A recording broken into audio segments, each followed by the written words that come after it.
This is the first message of Advent, as it will be based on the text on both Isaiah and the Gospel of Luke. Long before the mall lights flickered on, long before carols flooded the streets, the season we now call Advent was already stirring hearts with expectation, right? Isaiah wrote his prophecy during a very turbulent time in Israel history. Kingdoms fell, leaders failed.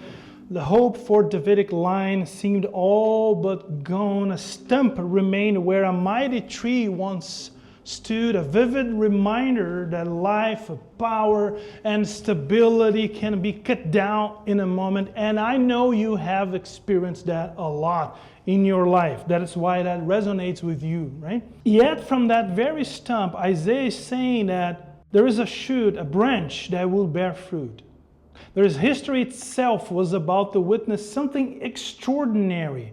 God stepping into the fragile, forgotten, and seemingly impossible. I want you to understand, and I want to invite you to fast forward that to Galilee centuries later, actually 700 years after Isaiah. So the Roman Empire dominates, roads hum with soldiers and traders. The world feels so vast, so indifferent, so isolated, so hostile. In a small town called Nazareth, there is this girl, a teenager girl called Mary, an ordinary young woman, and she encounters an angel with news that will rewrite history, which seems very difficult to understand or to accept, but she will give birth to nothing less than the Messiah, the one who will reign forever. Now, I need you to remember that there was a political regime, right? A political empire. So centuries of expectation and the weight of human history all converge on a single unlikely moment in the life of a teenager girl. So for city dwellers like us, okay, living in a modern urban setting, this story actually resonates in ways we often overlook. Urban life can be noisy and relentless and anonymous. December today is surprisingly bright, but December is a dark month, right? I know it's a holiday season, but it's difficult for many people because December can amplify loneliness. December can stir grief. December can make us feel unworthy, or even worse, unseen, and yet we are here. Because Advent reminds us that God's intervention in history, that is, His coming into this world, was never about the perfect place. God's coming to this world was never about the perfect person, never about the perfect circumstances. It was about something that we need. It was about hope. Hope breaking into human vulnerability. Hope offering life to the overlooked. Hope offering comfort to the grieving. Hope offering dignity in the invisible. So today, as we begin this Advent journey, we step into a story where history itself bends toward hope. That's why the first Sunday of Advent is not about love, not about peace, it's about hope. There is a hope that grows in stumps. There is a hope that unfolds in small, insignificant places like Nazareth. There is a hope that reaches into the roads of our lives. It doesn't matter what you are facing. Hope begins where we least expect it. That's good news for you. Usually, you wait for something big to happen in your life, right? I don't know, a promotion, a prize you win, something very unexpected. And then you think, if that happens to me, then I will have hope. But hope begins where we least expect it. So right from the first verse, Isaiah teaches us that God loves to work in places we have already written off. A shoot will come up from the stump of Jesse. From his roots, a branch will bear fruit. Now, what is a stump? So a stump is the ultimate symbol of it's over, it's done, it's finished. There is no more hope here. It's what's left after something has been cut down, right? It's the scar of lost potential. It's the reminder of what used to stand tall but no longer does. It's over. In today's language, a stump is that part of your life you have stopped believing in. Is there something in your life that you have completely stopped believing in because you have no more hope? That's your stump. It's the relationship that feels too damaged to heal. It's the dream that feels too delayed to matter. It's the loneliness that feels too deep to overcome.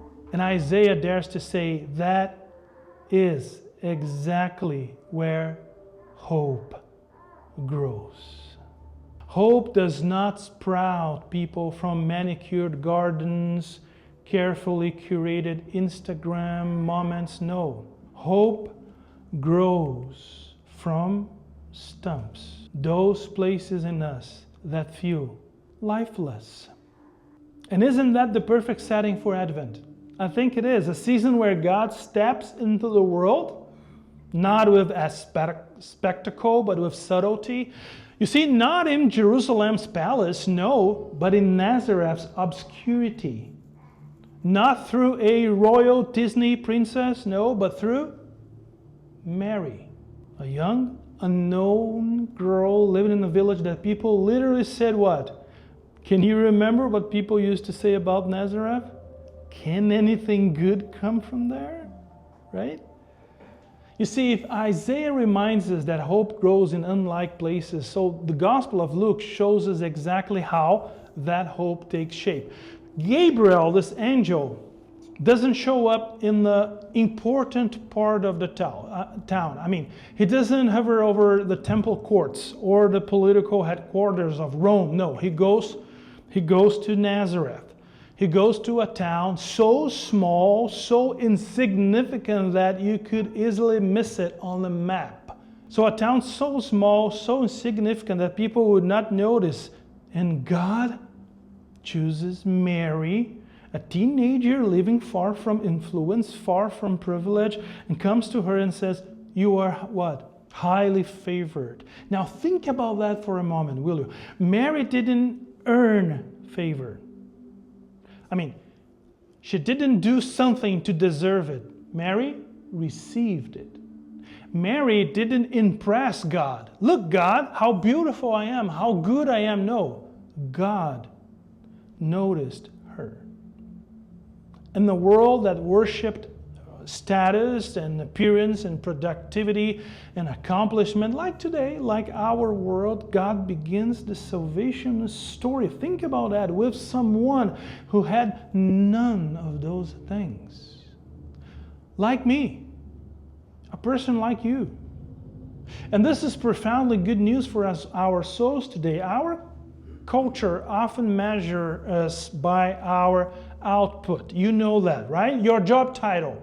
So having a job is not enough. You have to have a good, wonderful job title, right?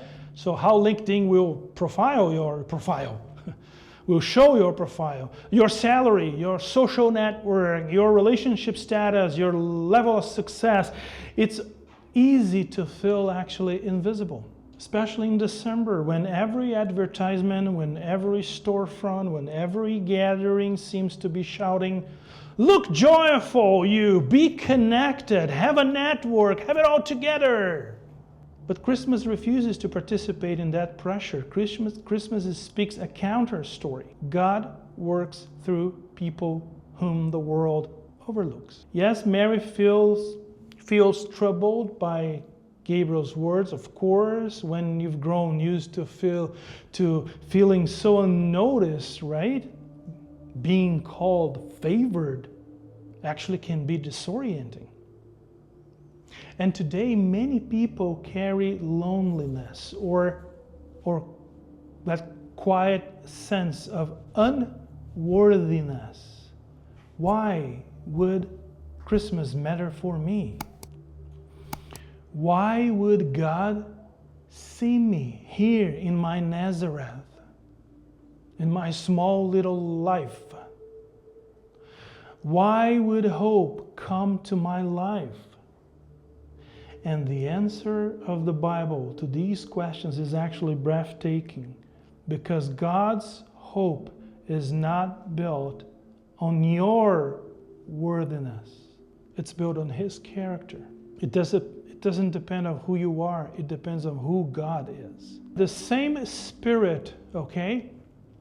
This is biblical, theologically very important. The same Spirit who rested on the promised branch in Isaiah's vision, the same Spirit who overshadowed Mary, is the Spirit living, dwelling within you.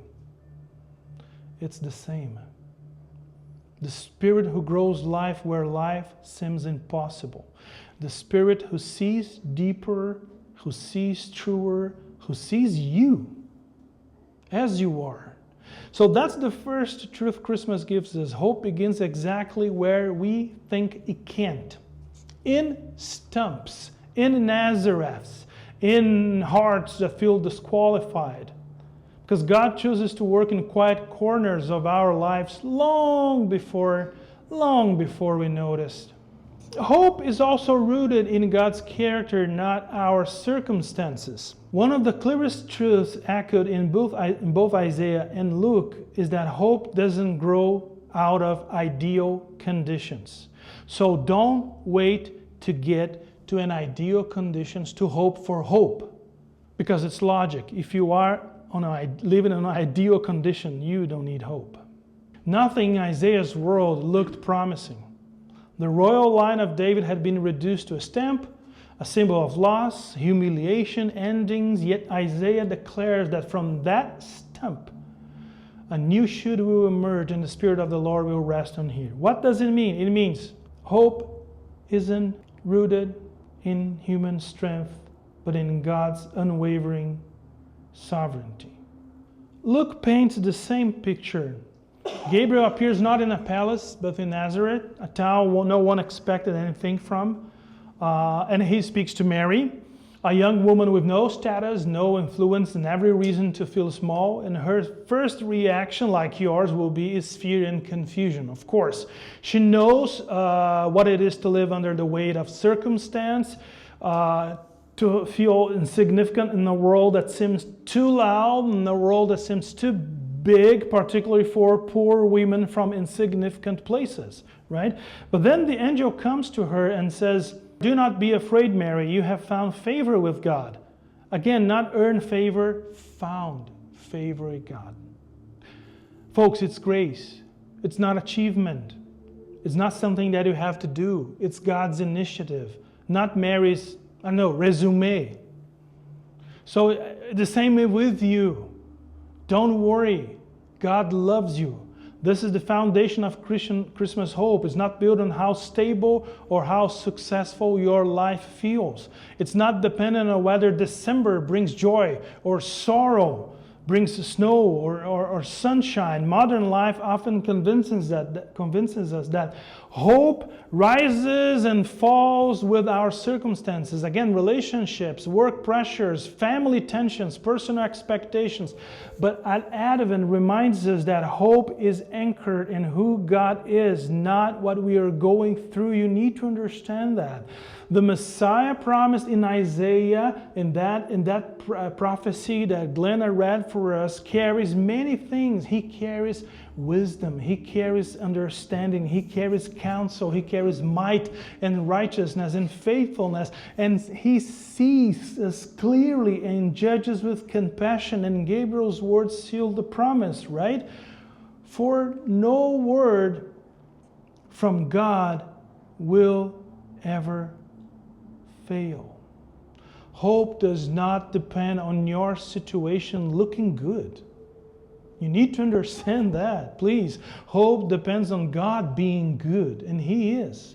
And here's the third thing I learned about hope. Hope invites us to say yes, even when we don't see the whole picture. But the thing is that if Isaiah teaches us where hope begins, if Luke teaches what hope is rooted in, the Mary shows us hope is received.